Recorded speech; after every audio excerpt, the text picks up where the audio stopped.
여러분 반갑습니다. 오늘도 홀짝이와 함께 할게요. 홀짝 홀짝이 안녕. 여러분 요즘에도 와인 맛있게 홀짝홀짝 하고 계신가요? 와이자 16편은요. 저렴한 와인? 어떻게 하면 맛있게 마실 수 있을까? 이 방법에 대해서 백수 언니, 와인 언니가 소개해 드릴게요. 어떻게 보면 백수 언니이기 때문에 또 가성비 좋은 와인을 여러분들한테 소개해 드리면서 좀 더 맛있게 마실 수 있는 방법을 알려드리는 건 당연한 것 같습니다. 저만의 방법 여러분들한테 공개할 텐데요. 일단 저렴한 와인과 고가의 와인 차이가 도대체 뭘까요? 홀짝죠 여러분들 대충 짐작하시죠? 희소성이 있으면 일단 와인 자체도 비쌉니다. 하지만 많이 언제 어디서나 먹을 수 있다라고 하면 좀 싸다. 이렇게 생각하셔도 좋고요. 첫 번째 포도의 품종에 따라서, 두 번째 포도의 생산지에 따라서, 세 번째 포도의 수확 연도에 따라서, 네 번째 제조 기술에 따라서, 이 네 가지에 따라서 포도의 그 가격 차이가 천차만별이라고 생각하시면 됩니다. 기후 같은 경우에는 아시겠지만 일조량이 얼마나 좋았느냐, 아니면 뭐 홍수가 났느냐, 아니면 뭐 미세먼지가 많았느냐, 아니면 뭐 이런 여러 가지 것들, 기온 차이라든지 이런 것들이 매년 다르잖아요. 우리가 매년 봄, 여름, 가을, 겨울이 똑같이 온다 하더라도 그때마다 느낌이 다 다르듯이 포도가 자라고 있는 땅 자체, 환경 자체도 마찬가지입니다. 그래서 빈티지라는 게 중요하게 작용을 하겠죠. 근데 이 빈티지도 그래서 우리가 보통 뭐 1996년산 같은 경우에는 빈티지가 좋다, 뭐 이런 느낌으로 해서 기억을 하고 계시듯이 마찬가지인데요. 여러분들이 만약에 미국 와인을 좋아하신다, 캘리포니아산 와인을 너무 좋아한다 라고 하신다면 2020년에 생산된 포도는 약간 생각을 좀 해보셔야 될 것 같아요. 미국 캘리포니아, 그 다음에 오리건, 워싱턴주를 완전 휩쓸어버린 그 산불 때문에 그 연기가 수확을 앞둔 와인 포도밭을 완전히 오염시켜버렸대요. 그래서 포도 농장주와 와인 양조장이 비상이 걸렸다고 합니다. 그때 그 해마다 여러 가지 환경, 기후 조건 이런 것들에 따라서 포도 와인에 대한 그런 가격 차이는 천차만별이다 라고 생각하시면 되겠고요. 포도밭에도 등급이 있습니다. 신대륙, 칠레라든지 이런 경우에는 포도밭에 대한 등급을 주진 않지만요. 프랑스와 이탈리아 같은 경우에는 엄격하게 규제가 들어갑니다. 토양의 질 또는 강수량, 일조량에 따라서 그런 규제가 들어가고, 이 프랑스와 이탈리아 등급에 대해서는 프랑스 편과 이탈리아 편에 갔을 때 그때 소개해드리도록 할게요. 그리고 오크의 비용에 따라서도 작용합니다. 오크를요, 처음 썼느냐, 아니면 재활용을 했느냐, 또는 오크 원액을 넣느냐, 오크 칩을 사용했느냐, 오크 톱밥을 사용했느냐, 이런 여러 가지 것들 상황이 발생할 수 있거든요. 이런 것들에 따라서 또 가격이 달라질 수가 있고요. 수작업을 했느냐, 아니면 공장처럼 대량 생산된 뭐 이런 여러 가지 작업을 했느냐, 아니면 손으로 일일이 땄느냐, 이런 것들에 따라서 또 가격이 달라질 수 있습니다. 또 장기 숙성 여부에 따라서, 숙성 가능 여부는요, 타닌, 알코올, 산미, 그 다음에 당도, 이런 균형이 적절하게 잘 이루어져 있을 경우에 또 이루어질 수 있거든요. 그런 데 따라서 또 가격이 천차만별로 나뉘어질 수 있고요. 어느 해에 포도를 수확했는지 그건 제가 말씀드렸었고, 희소성, 와이너리의 명성이라든지 또는 그 와이너리에 들어간 투자금이라든지 또는 역사적 가치, 이런 것들에 따라서 와인의 가격은 달라질 수 있다라고 생각하시면 돼요. 자, 그렇다면 저렴한 와인은 어떻게 표현이 되어 있을까요? 라벨을 확인하시면 좋은데요. 테이블 와인 같은 경우에는, 그러니까 저렴한 와인을 보통 테이블 와인이라고 하거든요. 그래서 하우스 와인 또는 데일리 와인이라는 표현을 씁니다. 프랑스에서는 뱅드 다블이라고 해가지고 VDT라는 약자로 쓰이기도 하죠. 또는 뱅드 프랑스라고도 합니다. 자, 이탈리아는 비노 다 타볼라라는 표현으로 쓰고요. 편하게 마실 수 있는 와인에는 테이블 와인이라는 용어 자체를 쓰는데, 프랑스와 이탈리아 경우에는 이렇게 나뉠 수 있다. 요거 정도 확인하시면 되고요. 빈티지가 없는 경우도 있습니다. 테이블 와인 같은 경우에는 여러 해 이제 했던 그런 포도 품종이라든지 수확했던 여러 가지 것들 이렇게 짬뽕 시켜 놓은 경우들이 있어요. 그래서 빈티지가 없는 경우도 있고요. 하지만 먹을 수 있을까 싶으시죠? 시간의 여유를 갖고 드시면 됩니다. 숙성 기간이 필요합니다. 어린 와인일수록 시간과 그 다음에 공기가 필요해요. 공기와 접촉할 수 있는 시간을 주시는 것, 바로 그걸 브리딩이라고 하는데요. 브리딩을 무조건 하시면 됩니다. 어린 빈티지 또는 강한 레드 와인, 강하다라는 얘기는요, 일단 타닌의 느낌 자체가 굉장히 센 그런 와인을 생각하시면 돼요. 강한 레드 와인, 강한 화이트 와인은 일단 어린 빈티지의 느낌을 갖고 있다라고 생각하시면 되겠고요. 레드 와인 같은 경우에는 무조건 30분에서 1시간, 화이트 와인의 경우에는 한 10분에서 한 30분 정도 사이, 이런 식으로 해서 먼저 오픈을 해놓는 게 가장 좋은 방법입니다. 그런데 1999년 뉴욕타임즈에서는 이런 이야기를 했어요. 브리딩은 필요 없다. 브리딩이 필요 없대요. 그건 왜일까요? 또 2017년에는 영국의 디켄더지에서 코르크 뽑는 것만으로도 변화가 생긴다는 환상에 빠지지 말아라 라고 이야기를 했다라고 합니다. 근데 제 생각에는 확실히 제가 싼 와인을 먹었을 때 알코올 냄새가 되게 강한 경우가 있어요. 확 코를 치고 들어오는 경우가 있거든요.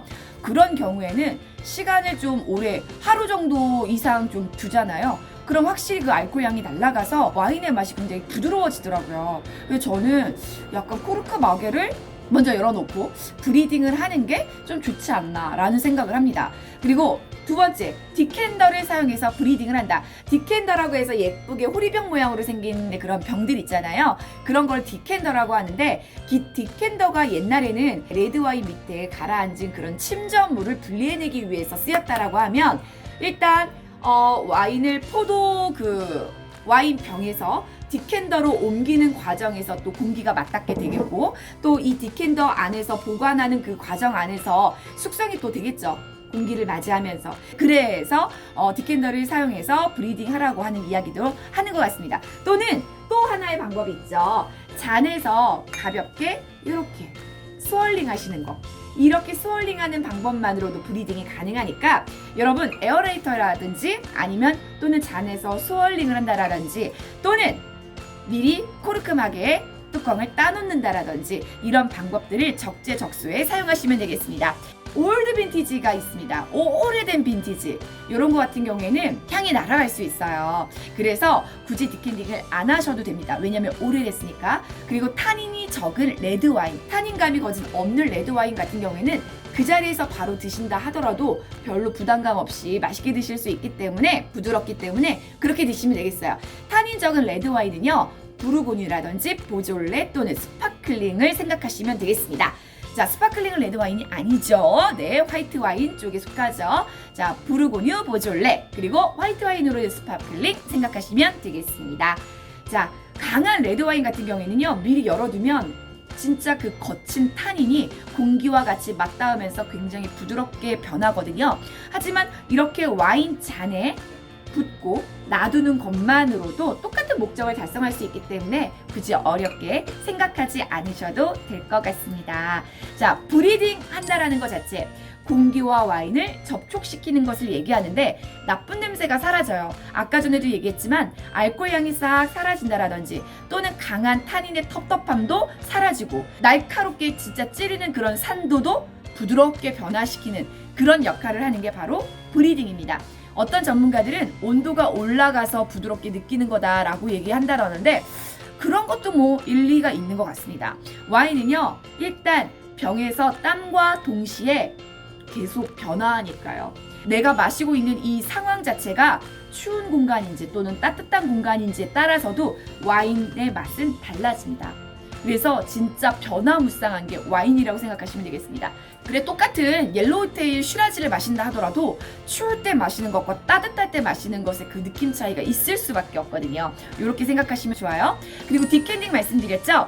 디켄더에 병에 든 와인을 옮기는 작업. 옛날에는 이렇게 침전물을 제거하기 위해서, 걸러내기 위해서 했다라고 하는데 프랑스어로는 데깡떼라고 합니다. 물이 흐르게 한다.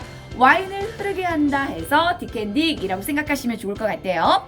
와인이 공기와 만나 향을 극대화시키는 바로 이 브리딩의 작업을 정말 잘 할 수 있는 작업 중에 하나가 바로 디캔딩이라고 보시면 되고, 디캔더를 사용하는 경우는 첫 번째, 와인의 숙성을 위해서, 와인을 좀 더 맛있게 하기 위해서, 향과 맛의 극대화를 위해서 한다. 두 번째, 파티의 분위기나 인테리어를 위해서 한다. 세 번째, 와인 한 병을 다 먹지 못하는 경우에 디캔더를 사용을 한다 라고 생각하시면 되겠습니다.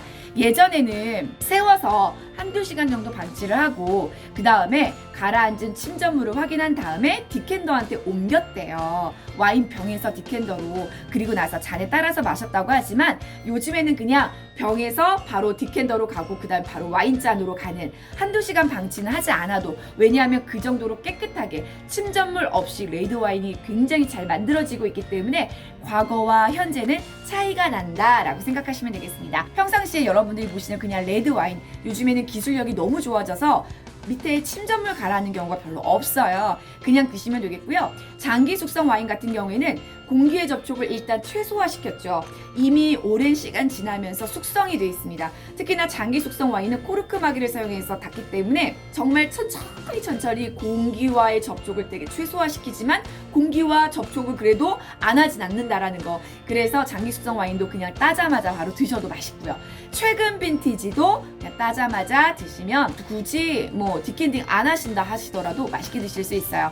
보통 5만 원 이하는 디캔딩 안 해도 된다라고 생각하시면 좋을 것 같습니다. 근데 장기 숙성 와인 중에서도 오랜 시간 지나면서 밑에 가라앉아 있는 그런 침전물이 있는 경우도 있다라고 하더라고요. 근데 그런 것들은 우리가 잘 알 수는 없으니까요. 하지만 뭐 인테리어라든지 조금 외관상 좀 좋은 느낌을 주기 위해서 디캔더를 사용하시는 거 아니라면 그냥 병에다 드시는 것도 좋은 방법이에요. 디캔더도 굉장히 가격이 비싸거든요. 그래서 그냥 병에다 드시는 것도 방법이다 라고. 그 다음에 다땡땡 다이소 같은 데 가면은요 또 예쁜 그 디캔더가 있더라고요. 그런 것들은 좀 저가니까 그런 디캔더 사용하시는 것도 괜찮은 방법이 될 것 같습니다.